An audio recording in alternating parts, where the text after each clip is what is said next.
በስመ አብ ወወልድ ወመንፈስ ቅዱስ አሐዱ አምላክ አሜን። የበረሃው ሚስጥር ክፍል 1። እማሆይ ሰበነ ማርያም ከ15 ቀን በፊት እንጨት ሰብረውም ጫካ ውስጥ አስቀምጠው ረስተውትም ሰንብተው ዛሬ አስታወሱትና ለማንጣት ገመዳቸውን ይዘው ጸሎታቸውን እያነበነቡ ወደ ጫካ ሄዱ። እንጨቱ ጋር ደርሰውም ሊጨማምሩበትም ሌላ በመሰባሰብ ላይ እንዳሉ ድንገት አንድ የሚያሳዝን የዜማ ድምጽ ሰምተው ዞር ዞር ብለው ሲያዩ አንዲት እድሜዋ ከ16 የማይዘል ወጣት በጣም በተዳከመ አካሄድ አቀርቅራ ታዘግማለች። እማሆይ ደነገጡ። ይህች አንድ ፍሬት ልጅ እዚህ በረሃ ምን አመጣት? ወዴትስ ነው የምትሄደው? ይህ ሁሉ በረሃ ከማን ጋር መጣች? ይህችን የመሰለ ቀንበጥ ይሄን ለጎበዝ ተጓዥ ቀኑን ሙሉ የሚያስኬደው እሷ እንዴት ዘልቃው ነው በዚህ ሰዓት እዚህ መገኘቷ ብለው እየተገረሙ መኖራቸውን ለማሳወቅ አሉ። አልሰማቻቸውም። አንድ እንጨት አነሱና በጉልበታቸው ቀስ አድርገው ሲሰብሩት ልጅቷ ደንገጥ ብላ ዞር ዞር ስትል አየቻቸው። ደነገጠች። እሷም እዚህ በረሃ ላይ ሰው አገኛለሁ ብላ ፍጹም አልጠበቀችም ነበር። እማሆይ ወደ እሷ ሄደው እንደምን ዋልሽ ልጄ? እዚህ በረሃ ላይ ምን ታደርጊያለሽ? ወዴትስ ነው የምትሄጂው ልጄ? ይህንንስ በረሃ ከማን ጋር ዘለቅሽው? አሉ በአንድ ጥያቄ ሌላ እየደረቡ። ልጅቷ በደከመና በቦዝ አይኖቿ አተኩራ እያየቻቸው ትንፋሿን ሰብስባ አደረገችና እናቴ ውሃ አገኛለሁ አለች። በጣም የተቃጠለ ጉሮሯን በሌላ ምራቋ ለማርጠብ እየታገለች አዎ ነይ፣ እዚያ ጋ ምንጭ አለች፣ እቃ ባይገኝም በእጅሽ ትጎነጫለሽ ብለው ወደ ምንጭ ወሰዷት። ልጅቷ በርከክ ብላ እጇን ደቅና የሚበቃትን ያህል ጠጣች። እፍ ተመስገን ብላ በጀርባዋ ዣ ብላ ከእንጨቱ ዳር ካለውም ለምለም ሳር ላይ ተኛችና አይኖቿን ለትንሽ ደቂቃ ክድን አደረገቻቸው። እማሆይ መለስ እስኪልላትም ብለው ዝም አሏት። ቆይታ ቀናለችና እናቴ በዛች በተጠራቀመችቱ ውሃ ሰውነቴን ልታጠብ እንዲያበረታኝ አለች። እሳቸውም ድካሙ ይውጣልሽ ብዬ ነው እንጂ እያሰብኩኝ ነበር፣ ታጠቢ ልጄ አሉና እፍረት እንዳይሰማት ፊታቸውን መለስ አድርገው ተነስተው ለመታጠብና ልብሷንም ለማውለቅ ጥቂት ታገለች። ሰውነቷ ዝሏልና አቃታት። ልብሷንም ለማውለቅ ጥቂት ታገለች። ሰውነቷም ዝሏልና አቃታት። እናቴ እባክዎ ይርዱኝ ስትላቸው ፊታቸውን መለስ አድርገው ልጄ ታፍሪኛለሽ ብዬ እንጂ ላጥብሽ ፈልጌ ነበር ካልሽ ጥሩ ብለው የጓጎለ ሰውነቷን እሽት አድርገው እያጠቧት፣ ወይ ጉድ! ይችን የመሰለች ለግላጋ ወጣት ምን ሆና ምን ቸግሯት ከማን ተጣልታ ይሆን እንዲህ ብቻዋን እዚህ በረሃ ላይ የምትንገላታው? እንደዚህ እንዲሁ እናትና አባት ይኖራት ይሆን እያሉ በሀሳብ እየዋለሉ ሲያጥቧትን ቆዩና ራሷን ብትታጠብን ብለው በማሰብ ልጄ ሻሽሽንም ፍቺውና ጸጉርሽም ውሃ ይንካው፣ አናትሽም ቀዝቀዝ ይላል አሉ። ሳሙና ባይኖርም ውሃው ብቻ ያ በሳብ የራሰ ሰውነቷ በረድ ያደርጋታል ብለው በማሰብ ሻሿንም ስትፈታው አገዟት። አቧራ እየጠገበ ሻሿ ሲፈታ ሀር መሰለ ጸጉሯ ወርዶ ትከሻዋን አለበሰው። እማሆይ መደነቃቸው ጨመረ። ወይ ጉድ! ይችን የመሰለ የጌታ ልጅ እዚህ በረሃ ምን አመጣት አሉ በልባቸው። ልጅቷ ታጥባ ስትወጣ ያ ሁሉ ድካሟ ከሷ ከላይዋም ወድቆ ብርታት አገኘች። ከነጠላ ቀዳ የጠመጠመችው እግሯ እማሆይ ያስተዋሉት የመጠስጠስ ስሜቱ ህመሙም ስለፈጠረባት ነው። አሁን መነካካትም አያስፈልግም፣ ኋላ ቤት በሞቀ ውሃ አርሶ ይለቃል። በይ ልጄ ከ15 ቀን በፊት የሰበርኩትን እንጨት ዛሬ ያስታወሰኝ ያንቺ ጌታ ነውና ቀስ እያለሽ እንሂድ ብለው በትር ቆርጠው ሰጧትና ቀስ እያሉ እያረፉ ቤታቸው ደረሱ። እማሆይ ውሃ በጨውም አሙቀው እግሯን ዘፍዝፈው በደም ተለውሶ እላይዋ ላይ የደረቀውን ጨርቅ አላቀውም ቁስሏን በሞራ ተኩሰው ድልድል ያለ የሳር መኝታ ላይም አዘጋጀችላት። አረፍም አለች። ከእንቅልፏ የነቃቸው ፀሐይ ከወጣች በኋላ ነበረ። እማሆይ ያሉት ገዳም ነው። በጠዋትም ተነስተው ወደ እመሚኒቷ ሄደው ስለ ልጅቷ ነገሯቸው። ከየት መጣች ማናት ብለው ጠየቁ። እማሆይም ልጅቷን ያገኘሁበትን ሁኔታ ከመንገድ በቀር ማንነቷንም ከየትም እንደመጣች እንዳልጠየኳትም ነገሩ። እመሚኒቷም ልጅቷን ይዘዋትም እንዲመጡም ነግረውም ሸኟቸው። እማሆይ ሰበነ ቁርባኗን ቁርሷንም ሰጥተዋት ከበላች በኋላ በመንገድ ብዛትም የቀላና የነፈረቀ የውስጥ እግሯንም በሐዘኔታ እየተመለከቱ ልጄ አሁን ድካሙ ወጥቶልሻል፣ እስኪ ወደዚህ ምን እግርም እንዳመጣሽ ንገሪኝ አሉ። ልጅቷም በነፍስ የደረሱላትን እናት በፍቅር አይን እያየቻቸው እማሆይዬ ተወልጄ ያደግኩት ጎንደር ክፍለ ሀገር ነው። እናትና አባቴ ይሞላላቸው ሀብታሞች ናቸው። ከኔ ጋራ 4 ልጆችን ወልደዋል። እኔ ሁለተኛ ልጃቸው ነኝ። ታዲያ በጣም በማንቀባረር ነው ያሳደጉኝ። በተለይ እናቴ ለኔ የተለየ እንክብካቤን ታደርግልኛለች። 4ታችን ትምህርት ቤትም ገብተናል። በስመ አብ ጀምረን ሁሉም የቤተ ክርስቲያን ትምህርትም እቤት አንድ መነኩሴ ተመድቦልን ተምረናል። ዘመናዊ ትምህርትንም እንደዛው ጎን ለጎን እንማራለን። ታዲያ ሁሌ በህልሜ አንዳንዴ በውኔም የሆነ ነገር ድንገት ምጠት እያለ አንቺ መኖሪያሽ እኮ ገዳም ነው፣ ውጪ ሂጂ ይለኛል፣ ይሰውረኛልም። ከዛ በኋላ የሆነ ነገር ውስጤ ይመላዋል። ብቻ እናቴ ምን ልበሎት፣ ሁሉ ነገር ግራ የሚያጋባ ሆነ። ግን ይህን ነገር ለእናቴም ሆነ ለወንድሜ ለእህቴም ወይም ለጓደኞቼ ትንፍሽ አልልም። በዚህ መሃል ስጡን ዳሩልን የሚሉ ከየአቅጣጫው ይጎርፉ ጀመር። ሽማግሌዎች በየቀኑ ቤታችን ይመላለሱን ጀመር። ቤተሰቦቼ አማርጠውም ለነሱ ለልጃቸው ለክብራቸውም ለዘራቸውም ይመጥናል ይላሉ። እሺ አሉ።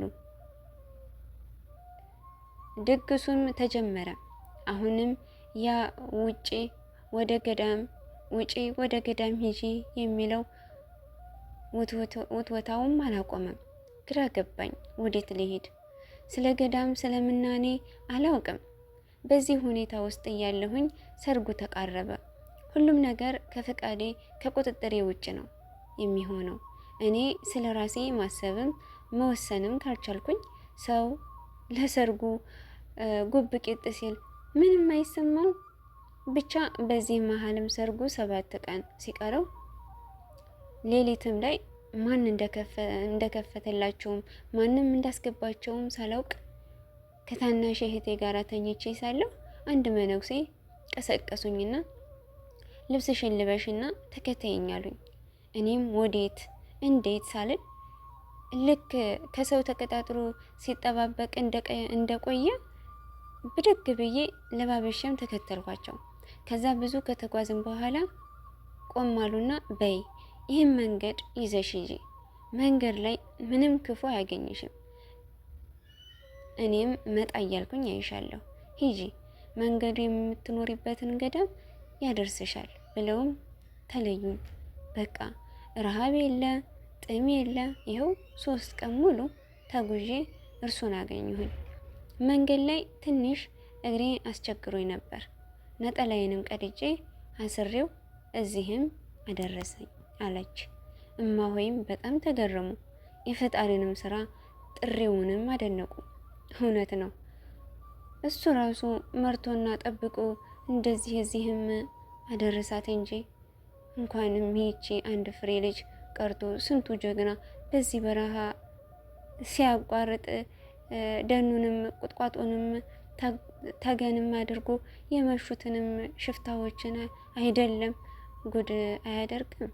ከመንገድ ያስቀረው ከሽፍታም እንኳን ቢያመልጥ ነብሩ፣ አንበሳው፣ ጅቡ በጠቅላላ አውሬው ያስቀረዋል። ይህች ግን ከዚህ ሁሉ ጠብቆ ብቻዋን ሌት ተቀን ተጉዛ እንዲህ እዚህም ያደረሳት ተመስገን። አንተ ድንቅ ፈጣሪ፣ ለማይመረመር ድንቅ ስራ ተመስገን ብለው ፈጣሪን አመሰገኑና ወደ እመምኔቷ አብረዋት ሄዱ። ሁሉንም ነገረቻቸው። እመምኔቷም የፈጣሪዋን ስራ አድንቀው ማህበሩንም በአንድነት እስኪቀበሏትም ድረስ ከማሆይ ጋራ ሆና ስለ ገዳሙና የምናኔ ህይወትንም እንድታጠና ገዳሙንም ባላት አቅም እንድታገለግል ፈቀዱላትና ከዛ ጀምሮ መጠሪያ ስምሽ መብአ ጽዮን ይሁን ብለው ሸኟት። እማሆይ ሰበነ ማርያምም መብአ ጽዮንን ከዛን ቀን ጀምሮ ጸባይ ለጸባይም የተስማሙ በጣም የሚዋደዱ እናትና ልጅ ሆነው መብአ ጽዮንም በጠቅላላውም በገዳሙ ተወዳጅና ተመስጋኝ ሆነች። ትልቅ ትንሽም ሳትል ሁሉም በቅንነት ታገለግላለች። በገዳሙ በእድሜዋ ከሁሉም ትንሽ ስለሆነችም ሁሉም የሚጠራው የሚልካትም እሷን ነው። ከአገልግሎቷ ሌላ በጾምና በጸሎትም በስግደትም የበረታች ነች። ጸሎቷ ስግደቷ በእንባ ነው። ሌሊት ልክ እንደ ምሰሶ ተተክላ እጇን አይኗንም ወደ ሰማይ ሰቅላ በጸሎትም ታድራለች። እማሆይም ሰበነ የእሷንም ተጋድሎ ንቃቷን ትጋቷን ሲያዩ ተመስገን ፈጣሪ፣ ይህችን የመሰለች ምድራዊ መልአክ ልጅም አድርገ ስለሰጠኸኝ እያሉ ፈጣሪያቸውን ያመሰግኑታል። እማሆይ ሰበነ በገዳም ውስጥ የተመሰከረላቸው ቅድስት ናቸው። ብዙ ጊዜ ከበረሃ የሚኖሩ ባህታውያን እየመጡ ይጎበኟቸዋል። እሳቸውም በዐቢይ ጾም ወደ እነሱ ወደ በረሃም ሄደው ስለ ገዳማቱ፣ ስለ ዓለም፣ ስለ መብአ ጽዮን አጥብቀውም ይጸልያሉ። በረሃ ላሉትም አባቶችና እናቶች እንዲያጸኗትና እንዲያበረታትም በጸሎት እንዲያስቧትም ያሳስቡላታል። እማሆይ ሰበነ ማርያም ሁሌ ምኞታቸው እዛውም አባቶቻቸውን እንደ እናቶቻቸው በረሃ ወድቀውም ለመኖር ነው። መቼም የሰው መልካም ምኞቱ የሚፈጽም ፈጣሪ የልቦናቸውን መሻት ፈጸመላቸው። እማሆይ ሰበነ ማርያም መብአ ጽዮንን ገዳሙ በአንድነቱ ተቀብሎ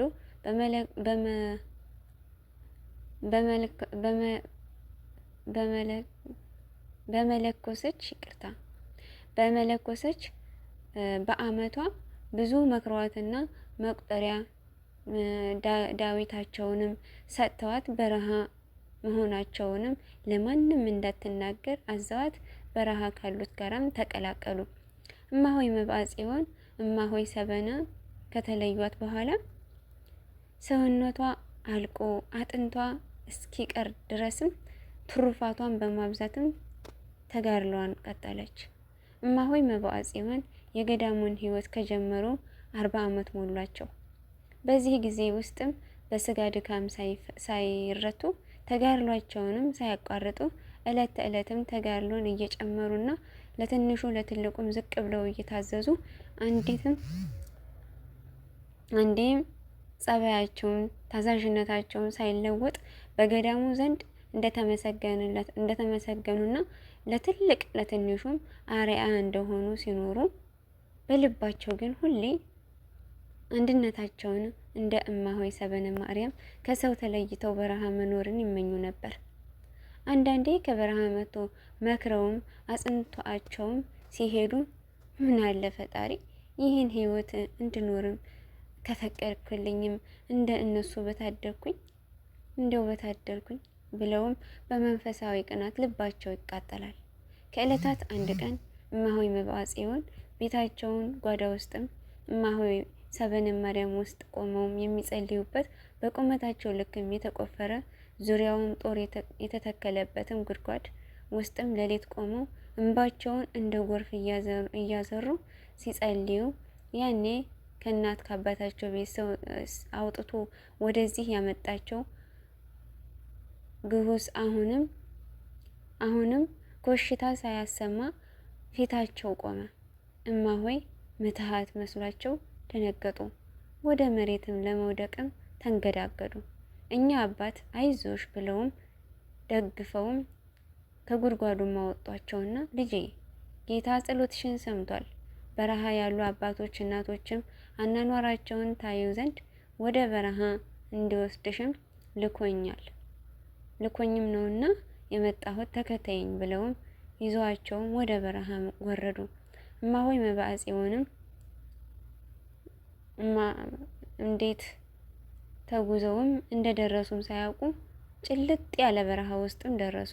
ግራ ቀኙን ሲያዩትም እስከዛሬ እንደዛ ያለ አሰራርም የተሰራ አይተውትም የማያውቁት ሁለመናው በወርቅ ያጌጠ መዓዛው ልብን የሚሰውር ዙሪያው ሰማያዊና ምድራዊ መልአክ የተከበበ ምድራዊ ገነት የሆነ ቤተ ክርስቲያን አዩ።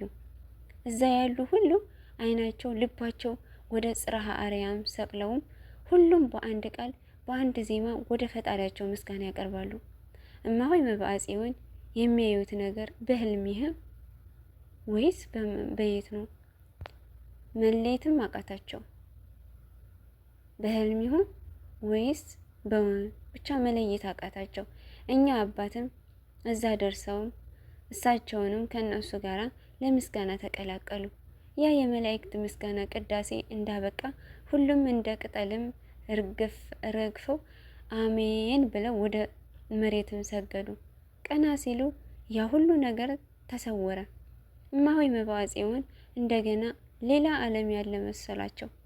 ግራ ቀኙን ዞር ዞርም ብለው ሲያዩ ምድራዊ መልአክ የመሰሉ አባቶች፣ እናቶች በየዋሻውና በየዛፉ ስርም አይነ ህሊናቸው ወደ ሰማይ ሰቅለውም ለጸሎትም ቆመው አይተውም እንደተደነቁ ሳለ አንድ አረጋዊ እዚህ በረሃ ሲኖሩ 90 ዓመት የሆናቸው ወደ እሷ መጥተውም ቀኝ እጇንም ይዘው ልጄ አይዞሽ፣ ግራ ይግባሽ፣ ጌታ ወደዚህ የጠራሽና ይህን ጸጋ የሰጠሽ እዚህ በረሃ ውስጥ ያለውንም አይተሽ እንድትበረች ነውና አትፍሪ። ካሁን በኋላ እየተዘዋወርሽም የአባቶችሽን የእናቶችሽንም አናኗርም ጠይቀሻቸውም አመጣጣቸውን አወጣጣቸውን ተረጂ ልጄ፣ ጌታ ፈቅዶልሻል ብለው ጸልየውም በመስቀላቸው ዳበሷቸው። እፍ ብለውም ከሷ ተለዩ። እማሆይ መባጽዮን ጸሎቷንም ልመናዋንም ምኞቷንም ሳይቀር የቅዱሳንን አናኗር እንድታውቅ ወደዚህም ስላመጣት ከእንባ ጋራ አመሰገነች።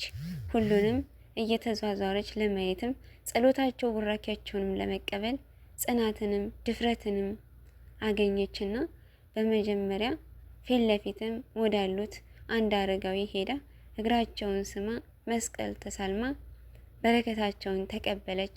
አጠገባቸውን ቁጭ አለች። ክፍል 2 ይቀጥላል። የቅዱሳኑ አባቶቻችን እንዲሁም የእናቶቻችን በረከት ይደርብን። ስለተከታተላችሁኝ እንዲሁም ስላዳመጣችሁኝ በጣም አመሰግናለሁ። እግዚአብሔር ያክብርልኝ።